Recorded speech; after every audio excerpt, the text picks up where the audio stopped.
Ladies and gentlemen, we are live on tape for this special 112 episode of Petey's Awesome Guest Panel and part two of our interview with the legendary, iconic comedian and actor Tommy Chong. Now, before we hear from Mr. Chong, I want to introduce tonight's co-host for this evening. First off, we got the host of Cloverleaf Radio and a friend of mine for a very long time, Mr. Ian Boothby. Hello. So good to have you on. Of course, returning co-hosts, we have first off, we have Tiffany Pearl Giordano. Hi guys. Hey Tiff. Again, Tiff. And finally, my dear friend Michelle Alvino. Hi. Hey. Now I'm going to introduce. Well, I shouldn't be saying this because I'm going to send over to a man who needs no introduction. That is the legendary, the iconic Mr. Tommy Chong. Welcome back, Mr. Chong. It's good to see you again. It's good to be back. It's good to be alive. We loved having you on the first time. We wanted to bring you back for a second time. You're one of those guests. And I also, but before we get into the questions, though, I just want to say that we're going to ask questions that we didn't get to ask in our previous interview. So this is what we have for tonight. And I'm going to start off, and I want to ask you the question with a project that you worked on. It was one of my favorite movies growing up, and that is memories on working on the movie Fern Gully, The Last Rainforest as Root. Oh yeah. Little cartoon. That was our first one. Cheech and I did. Yeah, that was a lot of fun. They're fun. They're so easy.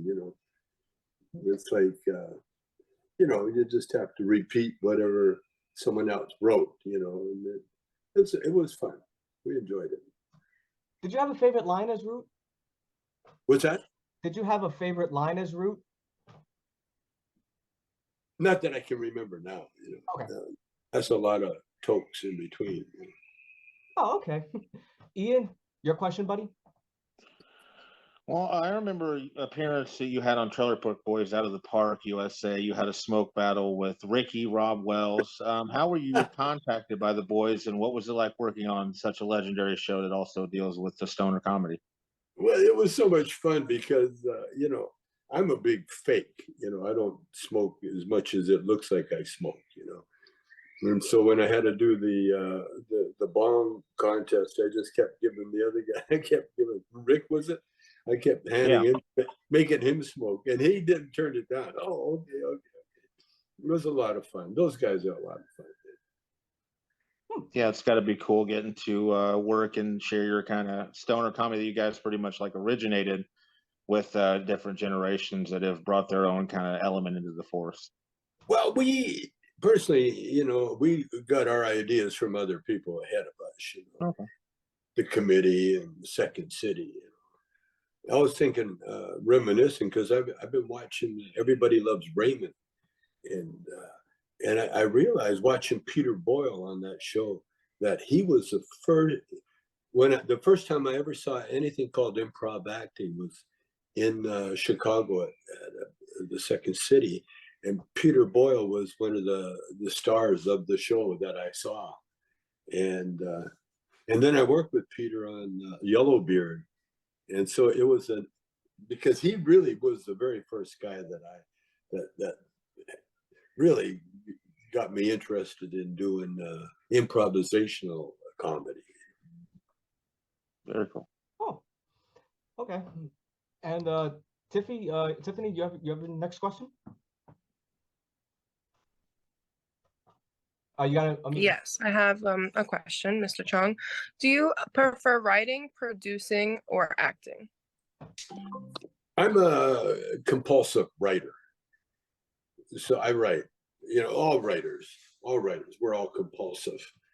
That's what we do, I write, and I've always, all my whole life, all through school, I would doodle. And it just literature was always my favorite subject. I just couldn't wait for the literature class, and I just could not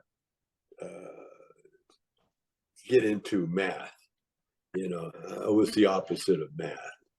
That's why I couldn't do the matriculation, go to university, because I just couldn't get past the algebra. But anything writing, authors and that, and I've met quite a few good writers, in my time. But I've always enjoyed anything, writing and radio, by the way. That was another big influence. When I was growing up, we never had television. We had radio, and radio had sitcoms, but they were like radio dramas and radio comedy stuff. And it was all imagination. And so when Cheech and I started doing records, it was like for me, it was a piece of cake, because that was the world I grew up in. Oh, Thank you. hello, and you know what? Before Michelle, before you ask the question, Michelle, I just want to say, Mr. Chong, I'm the same way though. Like for me, I always loved writing growing up, and math was probably my weakest point. So I can relate. I can relate to that, sir. Yeah, well, yeah. The other thing you got to remember too, I've been contemplating this a lot too. I read where you only learn from your mistakes, and that's what life really is. It's just a place.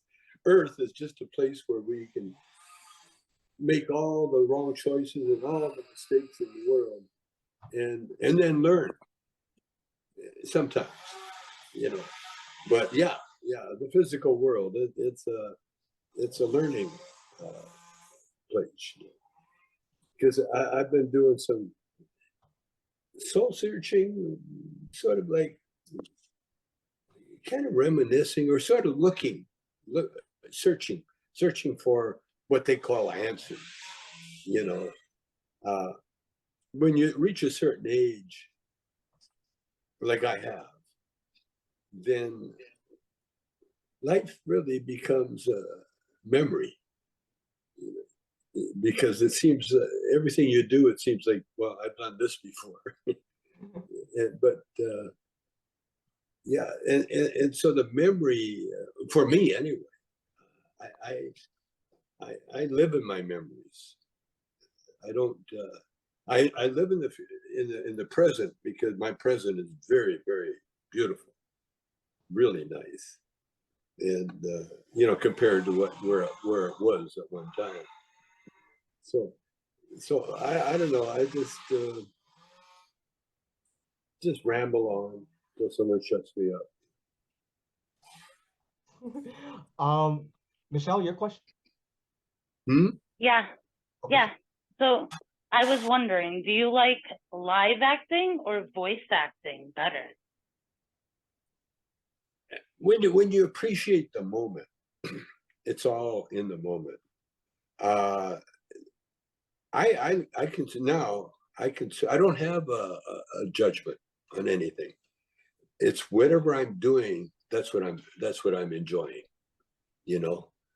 because you like it all. Well, when you compare, you limit yourself. That's the problems that we have. People have made all these assumptions, and according to polls, everybody that was believing Trump's lies, they're still there, and they're still in, like, enough to put Trump as a leading contender to be a Republican president. Now, it shows you the stupidity of the Republicans when you think about what they tried to do. They're trying to end democracy. They were trying to install the most incompetent person on the planet to run the whole America. But I love I love the effect. You see what I've learned about the mistakes. See, Trump is a big mistake that we're all learning from. He took the Constitution on a beautiful test run and just shook it up left, right, and center. And now here we are. and we're going to put it all back together again, and it's going to be nice. And you don't have to do that with violence or anger or anything. You just have to sit and watch the events unfold. Life is a great adventure.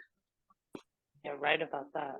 Amen, sir. And before I ask my question, I want to introduce someone that's going to come on right now. He's a co-host of ours, and he's a big fan of yours, and he always wanted to interview you. This is a co-host of the show, and he's a big fan of yours. His name is Christopher Petey. Chris, meet the legendary Tommy Chong. Okay. Oh, there he is. Chris, welcome to the show, buddy. We're going to ask the question I had for you, and that was, and this is the question I ask all actors. Whenever I'm not on a strict diet, like seriously, like there's times where I would actually fast until dinner time. I am an absolute foodie. And I know you worked on so many production sets, so I was just curious to know which production set had the best catering, and what was your favorite meal in catering? What was my favorite what? Favorite meal in catering. Oh, the catering meal? Yeah. We shot a movie in Paris, the Corsican brothers, and I was the director, and so I arranged the French catering, and we had a bottle of wine on every table in a movie shoot. Can you imagine that? Oh. And we had an English crew that they would spend their lunch hour in a bar or a pub, and so it was we'd get a lot of work done in the morning, and then in the afternoon we'd get more work done. We shot that movie so fast and so great. It was all because I had done enough movies by then to know the system, you know. But the food is so important on any set. You know, you have good food and you got a happy cast, happy crew. See, that's really important when you're shooting movies, you know. And the catering is but in France, man, oh, we had gourmet food. I couldn't even begin to tell you how good it was, but it was pretty spectacular. Okay. All right, Chris, your question, and then we'll get to All right.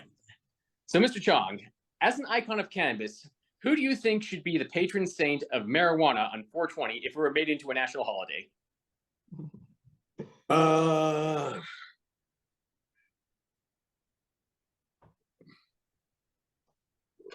Yeah. Jack Herrera. Jack Herrera? Jack Herrera. Zach Herrera. Do you know Jack Herrera? No. He wrote The Emperor Wears No Clothes. I love that book. He wrote the definitive pot.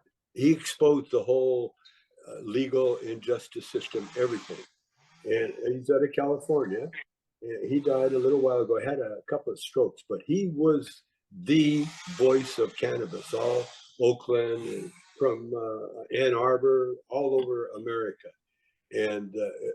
But it was his book. You got to get his book. If you're in the cannabis business, you got no business being without reading The Emperor Wears No Clothes by Jack Herrera. And what he did, he laid out why hemp was, during the war, it was mandated for farmers to grow hemp. It was mandated because they need the rope and they need the sails, they need the cloth. And when they made hemp illegal, they got a big pushback from all the bird feeders and that. And Jack Herrera was the guy's, his book, The Emperor Wears No Clothes, classic. You got to get it. I gotta get that book. I would have thought maybe Snoop Dogg or Bob Marley. Bob Marley is the singer. He was no advocate of, he used pot, but he wasn't like the people I'm talking about. They're people that know what they're doing, you know. I know Bob Marley. I knew him. We worked with him. And Bob Marley, like Willie, like Snoop Dogg, like me, you know, we're users. We're the users of it. But guys like Jack Herrera, they were the professors, they were the brains. Just like Sanjay Gupta, the chief medical for the Biden, for America. He was the one that actually got cannabis legal medically, because what he did on CNN, he did a show where he showed a baby that was born with epilepsy, and it would have a fit, an epileptic stroke every 15 minutes or a half hour, some crazy thing, from the day of its birth, and it wasn't even a year old. And after they give it Charlotte's Web, THC, a strain of Charlotte's Web, the baby hugged his mother for the first time. Ian, your next question? Well, I've always been a big professional wrestling fan. I remember in 2011, you and Cheech co-hosted, or I guess hosted, Monday Night Raw. What were your memories of working on that show and getting to meet some of the wrestlers? Well, I had a godmother that traveled the world when I was a young boy, and she would collect wrestlers' autographs.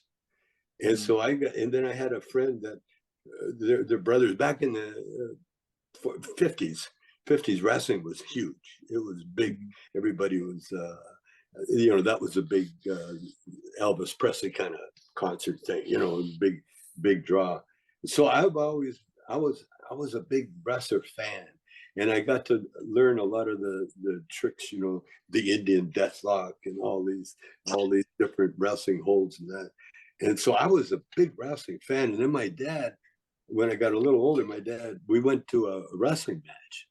And then that's when I found out that it wasn't really on the up and up because I was using the urinal, and both wrestlers that were just trying to kill each other in the ring, and the cops had to come and the referee had to separate them. They were both standing side by side taking a piss. So, and you could see what was supposed to be blood. You could see it was like ketchup or whatever. So it's show business. It's just, and I've always been a big fan of show business. But wrestling, yeah, it was fun, man. There was a very famous wrestler, had a school, Stu Hart was his name. Yeah. And his son, Brent Hart, a couple of sons, they one of them died from doing a stupid trick. Yeah, he died. But I was from Calgary, and I lived in Calgary when Stu had his wrestling school. And he was like old time. That was one of the reasons I got into bodybuilding, because I was in that sort of Calgary kind of searching for, ways to be big. And bodybuilding, I was very young. I was 14, 15, in those days. But man, the wrestling. And then when Cheech and I met all the modern guys, Mark Henry was the guy that impressed me. He was wider than a doorway. He was just big, huge. And I'm thinking, oh man, can you imagine this guy? You bump into him, you hurt yourself. I love that world. I've always loved the world. And then when I started working out at Gold's Gym, I got to meet some of my heroes. There was a guy named Hardboiled Haggerty, and Hardboiled Haggerty and Gene Kiniski. They were tag teams, and they told me the dangers of wrestling fans. Those wrestling fans would get 8-inch needles and try to jab them as they walked into the ring. And these old ladies, they're trying to. They stabbed a few of these guys. Oh yeah, that was the world back then, man. And I was very, very happy to be part of it. Poor people's entertainment. Michelle, before you ask your question, I just got to ask Mr. Chong. When you were doing the appearance for WWE, did you get to meet Vince McMahon? Who? Vince McMahon. Like. Yeah. What was he like? Nice guy. Okay. Nice. Vince, the announcer. The owner. Oh no, the creator. Yes. Oh yeah. Well, we met him before he created his company. Oh. Yeah, we were at the airport. In fact, we met him, Cheech and Chong, blah blah blah. How are you doing, Vince? Yeah, yeah. And he told me, I'm starting this thing, man. It's going to be huge and blah blah blah. Yeah, yeah. We met him, and that was one of the reasons when we went on with that show. You know, when we went on and did that show, was because of Vince. Here I am. You know, I told you it was going to be big, and here he is. Yeah, yeah. I remember, Mr. Chong, that when you aired, when you were on WWE, that was also the very same year you were on The Simpsons. I all what? You were on The Simpsons the same year you were on. Oh, really? Yeah. Yep. Yeah, that makes sense. Yeah, that was another thing. Simpsons. You know, they're so iconic. It doesn't fit in. You know, and so the day I was supposed to record The Simpsons, I took a while for a while there. I was walking from my house down to the retail area, you know, about a mile and a half. And I walked by, I didn't know it at the time, but I walked by the Simpsons writer's house. And so the day I was supposed to be recording, I walked by her house, and she was on her way, going to get in the car to go down to record me. And here I am walking beside her house, and she goes, "Tommy, hi." She goes, "You're supposed to be recording." I said, "Oh." She said, "Come on, hop in. I got to go down there." So I got in the car and she drove me. But see, that's the story of my life. I swear to God, things show up when they have to. It's crazy. It's crazy. It's incredible, sir. Yeah, it is. Michelle, your question? Yeah, of course. So I was wondering if the rumors were true that you were originally going to be in The Lion King with Cheech Marin. Yeah, I was actually, it was me. It was my doing a favor to the producer that got us The Lion King. And probably Fern Gully too. But yeah, I was supposed to do The Lion King. But, you know, I was having a little hassle with Disney. Wow. You know, I don't think Fern Gully was Disney. In fact, I know it wasn't. It was another. 20th Century But Fox. I was having a little bit of a tussle with Disney because they were very prejudiced against hippies. You know, for a while there, they wouldn't let long-haired hippies in the park. And so when they offered The Lion King, I turned it down. Oh. And in the meantime, Cheech made about $500,000, maybe more dollars by doing it. He did it with Whoopi Goldberg. Wow. I can't believe that. Tiff, Tiff, your next question? What are your memories on working on Zootopia as Yaks?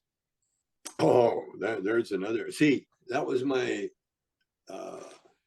well, Disney, like everybody else, you know, there was like something 20 years in between all that stuff. Disney changed. They got all the young people, you know, the old guard's gone and the young guys are in there. And so Zootopia, obviously the guy was a big Up in Smoke fan because the writers took that home, you know, mellow part of our stuff and put it in Zootopia. But man, that project itself, Zootopia, had so many good messages. Changed my life.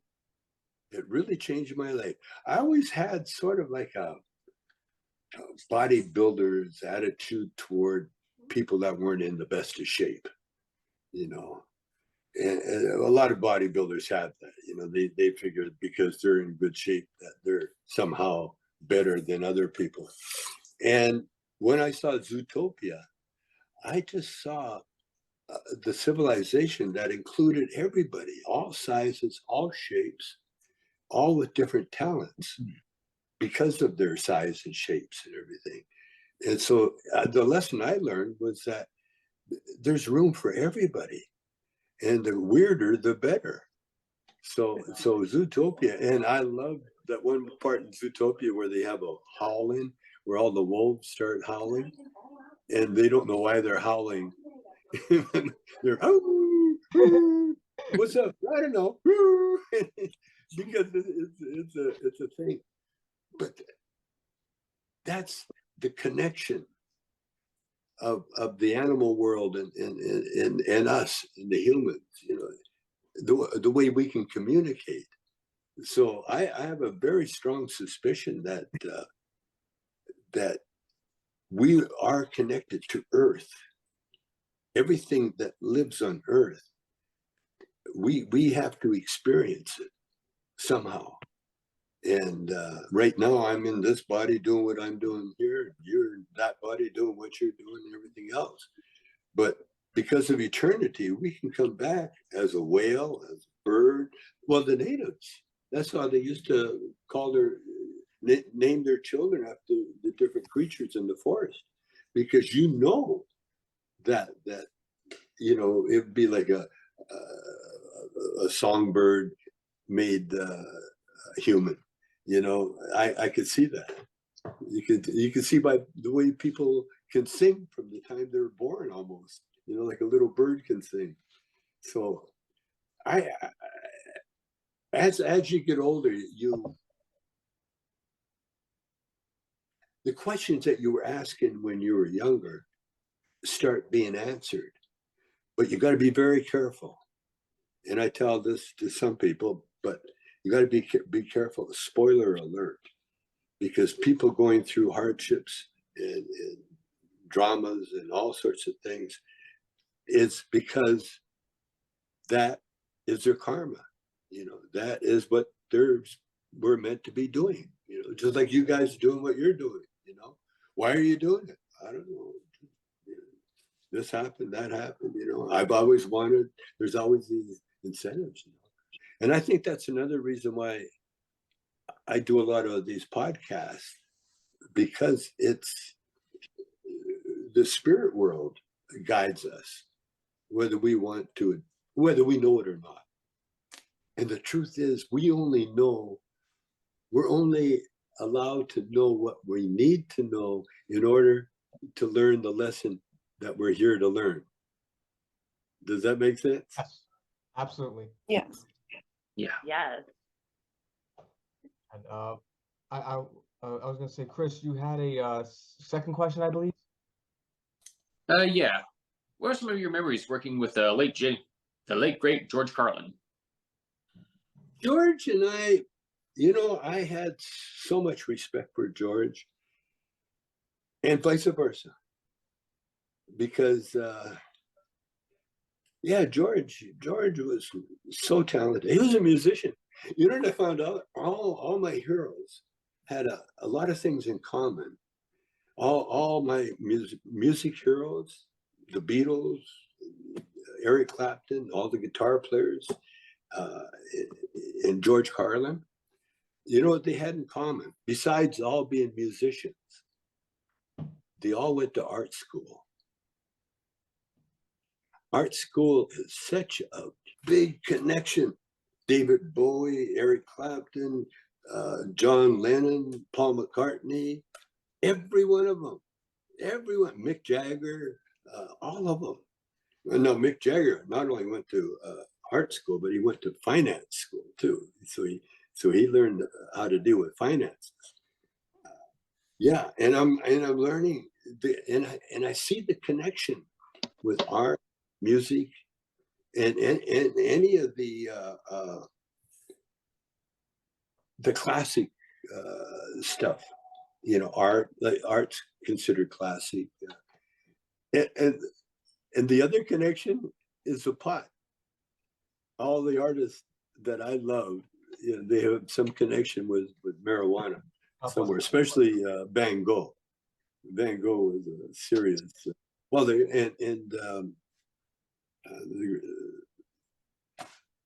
what's the one everybody talks about? Rembrandt. Rembrandt, yeah. Rembrandt. They're all potheads, man. They're all from Amsterdam. They knew what to do, man. Bless their hearts. That's all I'm gonna say. Ian, I believe you had a second question, right? Well, I have one I can ask. Go ahead. In 2009, you appeared on Tosh.0, and which is a funny but controversial show. You did like a foot race with a guy who smoked salvia. What were your memories of that? And I don't know. It was. I understood the concept and everything else, but I don't especially agree with physical acts that could hurt or something. But yeah, I mean, it was just. I'm one of those guys. I'll try anything. I don't care what it is. I used to be almost a regular on Bill O'Reilly because my views were so left wing that every time they'd have me on, they'd get all this mail and all this action. What's this guy, get this crazy guy off? So I like the conflict and everything. I like that part, and I appreciate everybody, no matter what they're doing. Like Evel Knievel. I mean, that was deadly, trying to kill himself for money. And he finally, I don't forget, but yeah. But people do so many crazy things. Well, you put a camera on people, look out. So, expect the unexpected, right? Well, yeah. Put a camera on someone, it's like, they get all, just do what you're doing. Oh, they get all shook up. Now they start thinking, because they start thinking of what they're projecting to the other person. Yeah, I love all the advances that we had, because I've been through it. Starting out with radio, there was no such thing as television, and so my family, the only one that was really interested in the radio was me.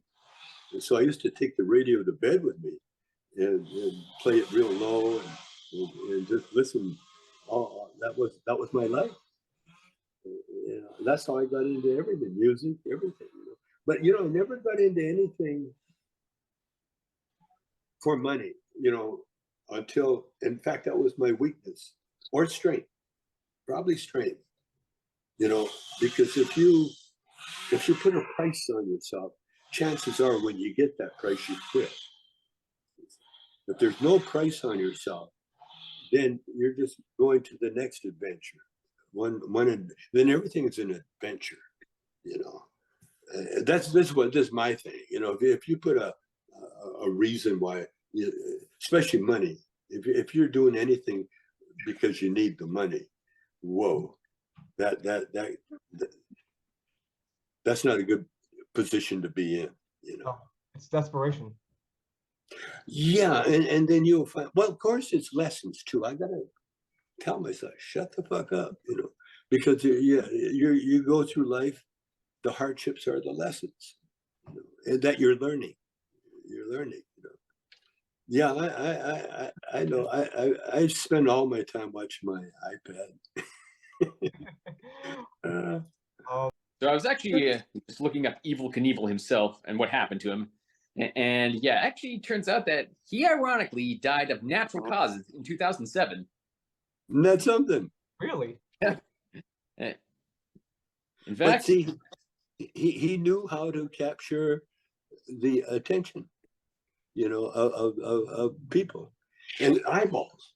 You get attention. Well, Michelle, since you were vocal before, you had another question. Oh, it's for the final questions. Yeah, we're up to the final question. More of comments. I just, I've watched you in plenty of shows and the movies, and you're just really amazing. Oh, thank you. And I really appreciate, your art. Well, I got to tell you, I never knew I had acting chops until I started thinking back to my childhood. Because when I grew up, there was no television, and the rule was be home before sunset. When the sun goes, you be in the house before the sun goes down. That was the rule. And so I ended up hanging out with poor kids that had more kids in the family. There's one household that had a lot of girls and a lot of boys, and I would play with the girls, and we would play a game called House, where we would be I know the game well. yeah, and that game went on for literally all summer, weeks. We would quit playing and come back and start playing again, and the guy would, you know, the husband. That's how I learned how to act. You know, I learned how to be the guy or whatever. You know, whatever we come up with some scenario, and for the most part, it was innocent and beautiful and very, very a lot of fun. You know, a lot of fun, and then I got turned on to.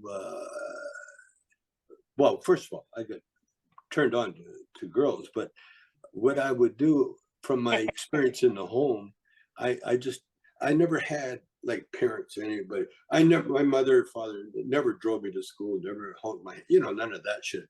But so I would walk to school. We had to walk, and I'd walk to school with older girls, and the older girls would give me my education. You know, especially when I got, you know, preteen, and they would talk about what they thought was groovy in a guy, you know. And I found out that all the guys that were the mean hood type of guys, girls would, oh, he's so cute. I love that guy. And so I sort of kept that in my mind. And so I became sort of like a badass Pachuco kind of guy. I definitely was not a nerd. I was the other guy, and I could play a little sports, but and sports is acting too. That's why a lot of good athletes are good actors, because they act like they're going one way and then they go another way. You know, that's all acting, deception. That's what acting is. See, you're deceiving people, and that's why Trump won the election, because he was a good actor.